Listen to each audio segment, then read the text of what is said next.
Family कैसन बानी आप सब। स्वागत बा आप सबके हमरा ये वीडियो में। तो आप लोग बना रहब।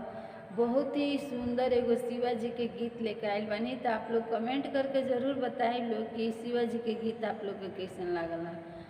धन बानी ए भोला मेला लगनी में हदर में, धन बानी ए भोला मेला लगनी में हदर में, धन बानी ए भोला कोठाया मारी भोला के मन ही न भावे, मन ही न भावे भोला के मन ही न भावे, टूट ही मोड़या मन भावे, धन बानी ए भोला मेला लगनी में हदर में, धन बानी ए भोला मेला लगनी में हदर में, धन बानी ए भोला।